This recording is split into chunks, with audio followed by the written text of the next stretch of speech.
Coffee's ready if you'll have some. And breakfast should be finished soon. Hey everyone, happy Thursday. If you can hear my kids whining in the background, it is kind of a whiny day because it started at 3 a.m. this morning. So that is fun. We had some storms roll through and they were loud. Like normally storms don't wake me up or anything, but they were loud. They were loud. I woke up and then like shortly thereafter my kids were in my room. So then it was just kind of bouncing back and forth between kids' rooms and it stormed until 5 something. So that was my day. But I have so many reading updates. Oh, and this morning, I think I put in clips. I've made muffins. I've made breakfast bars. I've made pancakes. And we make pancakes like they're peanut butter, banana, oats, lentils, carrots, and something. And my kids love them. But like standing by the skillet making 1,000 pancakes, it takes forever. And so I don't do it very often because if you can just make the same mix and put it in a pan and bake it, that's what I tend to do. But they loved that because it was a good breakfast this morning. So now it's literally 11:15 and we are doing a very light day of school today because the plan is I need to switch out sizes for the baby. She's got like 12 to 18 month stuff in her drawer and she's almost 2, so she needs her 18 to 24 months. And so doing that, and you guys, that brings me so much joy because she is our last planned baby. And so I can get rid of like everything except the nostalgic stuff and it just warms my soul. So we're going to do that. We're also selling the girls' dressers and doing some different stuff with other furniture that we have. So that's the plan today, and we're really excited about it. However, like I said, it's 11:15, and but I think that's really all for the updates. The bookshelves, I think I talked about it last night. Maybe they're not done, so they're not full. I don't know when they will be full, and I'm really sad about it. So we're not going to talk about it anymore. You guys, I'm sorry. If you can, hopefully this camera is not picking up my kids, but if you can hear them, I apologize. They live here and they're always here. So let's talk about books because I have a lot of bookish updates. With getting up so early, I was just like with kids, and so I have my audiobook going. So I finished The Locked Door by Frida McFadden. And you guys, I loved this. I love Frida McFadden. She just like scratches this itch for me that these are fast-paced popcorn thrillers. And I didn't see the end coming. Perhaps it's because I listened to it all in a day and some of it before the sun came up by a long ways. But I didn't see it coming. So this follows a surgeon who... she's the daughter of a serial killer. However, she has changed her name and everything, so nobody knows that. But she is a little untrustworthy. She's having, she has some thoughts were in her head. And so we know kind of her sociopathic thoughts, not that she acts on them, not that anything, but she's a little bit unreliable. And now people, her former patients are showing up dead in a way that is similar, a copycat to what her dad did. And so she's also getting notes and she's just not sure what's going on. And everybody in this book is a suspect, but in the best way. Like she creates this tension where it's like, I don't know, it could be you. So she reunites with an old boyfriend. She kind of runs into him and they have a friendship. And she's really weary of things. There's also her partner that she does surgery with. And there's so many suspects, everybody, including our main character. Or is her dad somehow doing this? I don't know. And it's funny because I just read the Kaylee Quinn series by Nancy Mill. And that was about the daughter of a serial killer. So it's interesting, the parallels. But this one, like I said, it just had me going. And the end was really good. And so this is you guys, 5 stars for me is all-time favorite. And that this is not an all-time favorite, but it's it's great. It was exactly what I needed. So a solid 4.5. You can call it 5-star read. Then I also finished, oh man, girls, can you get the coding book that's on the kitchen counter, please? Will you go get it? It's on the kitchen counters. Go look. I also finished Cure for the Common Life by Max Lucado. And you guys, this is one of those God things where it's like, I drew this. If you haven't watched the short, I drew this and I was like, Not what I would have picked, but okay, it's a short audiobook. We'll listen to it and whatever. And this is like one of those God things where it's like, holy moly, he knew I needed this message because this is a short book. It was a 4-hour audiobook, and it was so good. It was so good. This is about, it says living in your sweet spot. And so if you guys have heard, I've heard a lot, the whole like analogy or whatever, the metaphor of moms getting their pink back because like flamingos, when they have babies, all their nutrients or whatever, I don't know the details, are all like sucked from them. So they turn kind of white and then they become pink again. And like this book is all about getting your pink back. You guys, I am so distracted because all 4 of my kids, the entryway to my little office room is huge. Like it's a huge entryway. Doors don't fit because it's like just it's just like an alcove. And so my husband put a baby gate and they're all 4 standing at the baby gate watching me. So sorry if I'm a little distracted, but getting your pink back. And so I have been pregnant, nursing, whatever for 9 years, nonstop. And so I have felt kind of that pink go away. And now my youngest is almost 2. And so like I'm feeling the beginnings of getting my pink back. And this book was all about that, getting your pink back and finding your sweet spot, because God made you for a specific purpose and like gave you specific talents and gave you specific things, to serve the world. And this book was, well, let me see. So he has, the like analogy of, or the, what is it called? The, goodness gracious. Can you tell I've been up way too long? Every letter starts for something else. We do these poems all the time. Acrostic. Yeah. So, story. So he's like, what is your story? So what are your strengths for S, strengths? What is your topic? So like, what do you enjoy working with? What are your optimal conditions? How do you relate to people? Oh my goodness. We've got a pterodactyl baby. Do you like groups or do you like to be alone? And then what makes you say yes? When do you feel God's pleasure? And so much of that, I'm an Enneagram 2. I'm also a mother of 4 young children. And so it's really easy to like neglect all of those things. And neglecting those things is not only not good for you, it's not using the God-given gifts that you have and the purpose that I'm not saying mothering does not fulfill the purpose, but, it just, if you're not using all your skills and talents in a way that is pleasing to God, then, whatever. Again, this is very, very, very friendly to, hi. Yeah, go play. This is very, very friendly and cognizant of stay-at-home moms and what a ministry it is. And it does not at all make you feel like you need to be doing more. And yet it kind of motivated me to like, find volunteer roles in our church, or because a lot of the gifts that I have are empathy and teaching and things like that I'm using with my kids. But even like minute things about like, okay, I love teaching. I love exciting things. And we have kind of been in like the busy work stage of things where it's like, I have not even allowed the time to think of the thing, like do the planning, which is really what lights my fire. And, so this is a long spiel about this. But the other part, there is a chapter in the end about kids and parenting and how, like our kids are born and they're not a story to be written. It is a book to be read. We are not responsible for writing their stories.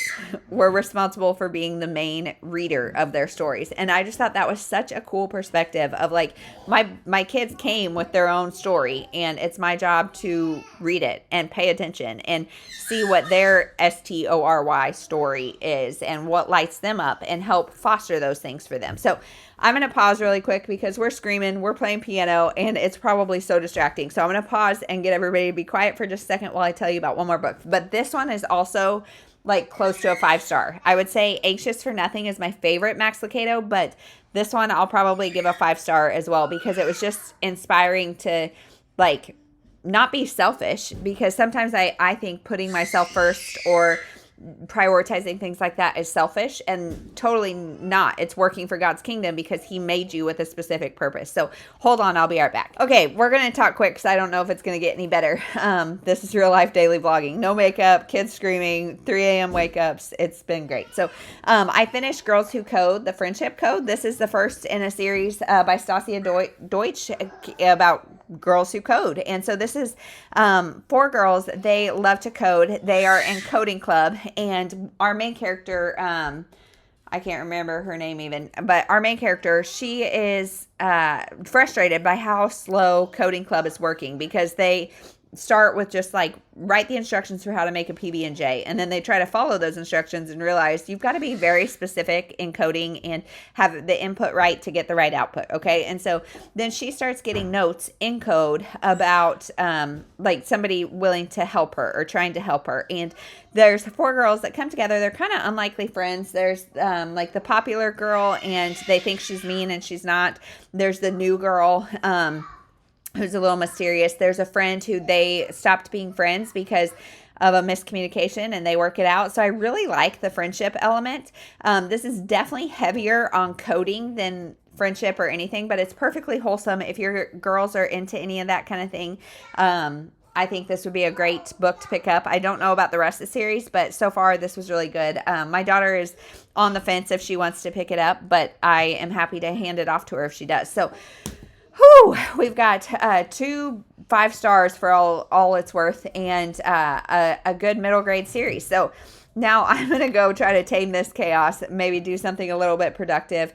And I think we'll be back in just a minute to draw with my daughter. So we'll see you in just a minute, and or check in later. We're here with my 6-year-old because she actually finished all of her stuff last night, and nighttime is when we all do but most of our reading, like before bed. And so she was like, oh, I need more books, and it was too late to turn on the camera. So she picked, and she got a 2, a 9, and a 4. So for a 2, she was not trying to mess with Big Book Summer. She's not trying to do that. And so instead what she did is Sunrise on the Readathon, she did a library book. And so she picked which one, baby? Do you want to tell them? The Party Diaries is Lucky Mermaid Sleepover. And this is the last one you have to read in this series, right? I think so. I think so too. So that is her library book pick for 3 points. And then for the 4, we also could not find a book with multiple authors. So she did a 3 points, which is a new to her author. And that one is Olivia's Secret Scribbles, my almost perfect puppy. Yep. And so Olivia's Secret Scribbles, this is a series by Usborne. It is a very easy series. She's trying to catch up on some points. And so these are about 90 pages, and it is about Olivia, who is, I think she's like 6, maybe. So this is very appropriate, and she has not read this. There is Olivia's Secret Scribbles, and then there's also the Ella Diaries, which are her older sister. So I know my 8-year-old has read both series in its entirety, but she decided to start this. And then she also drew a 9, and that for 5 points, she got a flag on the cover, which is Olivia's Secret Scribbles or Boxcar Racers. Boxcar Racers. So if you can see, there's some flags right here. So those are her picks. And last time she read Isadora Moon and Party Diaries, which we've already talked about. Which do you like better? Which series do you like better? Isadora Moon or Party Diaries? I think probably the Party Diaries. You're probably going to have to talk louder because we've got a whiny baby. The Party Diaries. The Party Diaries. Why? Isadora Moon is kind of being rude in some books. Oh, she's rude in some books? Okay. And her dad. Is he so her dad's a vampire. Is that scary? No. No, because he's a nice vampire, right? Yeah. He loves tomato juice, right? Or red juice. I don't know if they tell us it's tomato or not. But it's not scary at all. Anyway, okay, so those are her draws. I think my 8-year-old wants to do some too, so you may see us again later for draws. But regardless, I'll check in later. Hey everyone, so it's like 4:30 now, and today was a weird day at like quiet time. So first of all, the Royals played at noon, and we like never have the TV on except for sports, and occasionally we will let the girls do what we call desk dinner. They have little lap desks, and they can sit on the floor and watch the game during dinner. And today we did desk lunch, which just like threw us all off because it's really hard to like stop in the middle of the day. We didn't watch the whole game yet, but yeah, it was a fun middle of the day. And then we went and laid down to read. And you guys, the baby slept for like 3 hours. I tried to wake her up because if she sleeps past 3:30, it's really hard to get her down at night. So at 3:30, I picked her up. I turned the lights on, and she was still asleep. And so I was able to read a lot. I was able to start this and get a good chunk of the way through. So this is I drew for Queen, which is set outside of North America. And this is about a woman named Grace who her and her husband are celebrating their 25-year anniversary, and he says he wants a divorce. And this was heartbreaking to me because I can relate so much with Grace. She's very type A and very organized and very much a creature of comfort and routine, and like loves her routine and finds joy and finds like contentment and like comfort, I guess, in her routine. And I'm very much the same way, but also she has seen her ability to plan well, and all. She's a teacher, and she does like she teaches French class also for like elderly people, and she just is juggling a lot of balls, and she does it really, really well. And she's always thought of that as a strength, and it's always been a strength. And her husband makes her feel like it's a weakness, and she starts to question herself, and like the things she was proud of, she doesn't feel proud of anymore because he told her they were wrong. And I just feel like, I mean, I could relate so heavy to that. And just like the idea that somebody can define you in a way that, or take even your own definition of yourself and spin it like that, is just heartbreaking to me. And so whatever, that was her storyline, so good. But I did not expect, there's also a storyline of a girl named Audrey, and she is a young woman living in London, and her mom's a high functioning alcoholic, which again I can also relate to. And she is going to Paris for the summer. So she is dyslexic and works in a hair salon and really struggles with tests. However, she's really smart, and so she's going to Paris. And she doesn't know how because she doesn't have any money. Like, she works in this hair salon washing hair because it's the only thing she can really do successfully, she thinks. And she sees this advertisement for a job working in a bookstore. And she's like, my worst nightmare, because she's dyslexic and reading is hard and all that kind of stuff. And yet she gets this, well, I don't know if she gets it yet, but she's applying for this job. Presumably she will. And so I'm assuming the two paths will cross in Paris because Grace planned this trip for her husband to surprise him, and he ended their marriage. And so she's going to go alone. Audrey's going to Paris to escape her mother, basically, and to kind of live on her own for a little bit. And I'm assuming the two of them are going to intertwine. And I'm loving both storylines. My complaint about it is I'm listening to this on audio, and Grace's perspective, she's an American, and I can listen to it at a fast speed. Audrey is a heavy British accent, and so I have to slow it down. So like going back and forth is annoying, but content wise and everything else, I'm really loving this. So now my 8-year-old is here to draw. So she just finished a whole host of books. She read some Thea Stilton's Isidore Moon and the first in the Stella Batts series. And the so first in Isidore. I said Isidore Moon. Which is your favorite that you read? Is it which series? You don't have to tell me which specific book. Also, mind you, she read like 3 books over this quiet time period. But which, okay, just 2. I'm being corrected in every way. If you've ever been a parent of an 8-year-old, I'm sure you know. Stella Batts was your favorite? No, I read it which today. one was your favorite? All of them. All of them were her favorite. Okay, so let me see them real quick just to remind everybody. We've got Isidore Moon by Harriet Muncaster, Stella Batts by Courtney Scheinmel, and Thea Stilton by Thea Stilton. So, hi, we've got Thea Stilton. So, the baby's, hi, I ball. She's got a ball. So now she's going to draw, you want 3, 5, what? What you want? 5. Yeah, I think 5 is a wise call for you because you read them quickly. Okay, so we got 5. Go ahead. Number 1 is a 4. A 4. Up, up, up. 3. A 3. Which is going to be another door moon. Okay. A 5. A 5, which is a forward title. 3, 4, and 5. 3, 4, and 5. What's our last one going to be? Oh, no, we have 2 more. Can't count to 5. A 2. A 2, Big Book Summer. 2, 3, 4, and 5. 2, 3, 4, and 5. You're right. I promise I shuffled these and she's picking random. 10. And a 10. Okay, so we have, if you want 5 points, it's Big Book Summer, something published in your birth year, Yep. a book with multiple authors, forward title, and all 3 of your initials, ABB. Who So- was Babe Ruth? Who was Babe Ruth? Oh, because you didn't read that. Your sister, Babe, has all 3. Okay.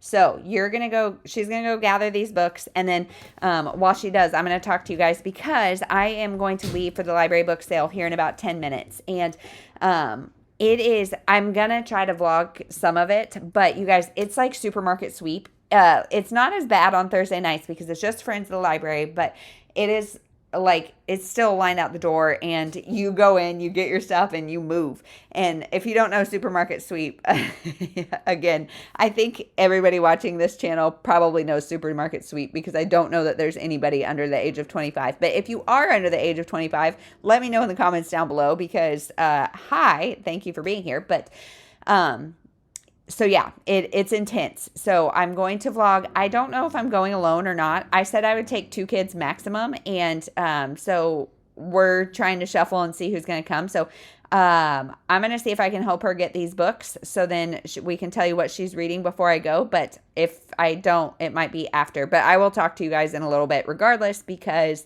I'm really excited. I'm hoping for the library book sale haul. Okay, I'm going to keep rambling for 1 more minute. I am trying to find a book on Pango because some of you guys told me that Kaylee Quinn in the Nancy Mel series, that she appears in another series. And so I ordered the first book on Amazon and there's a second book on Pango.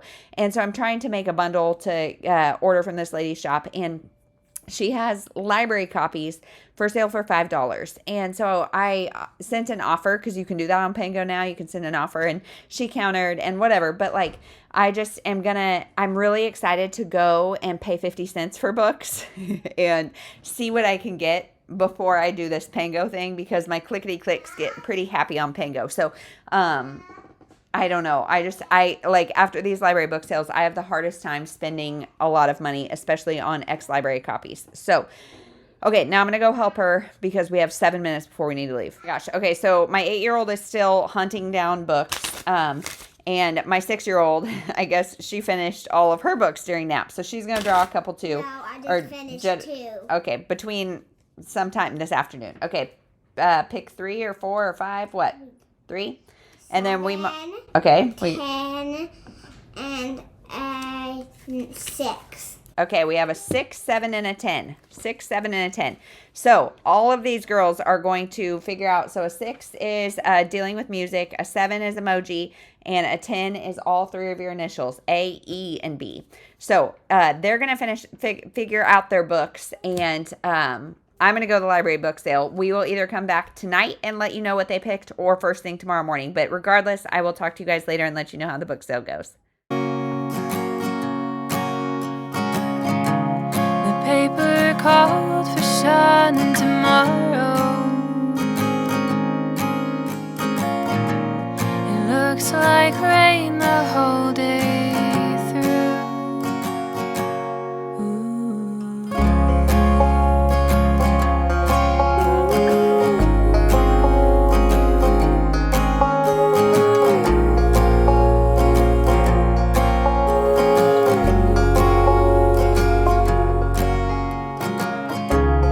Morning left us both defeated.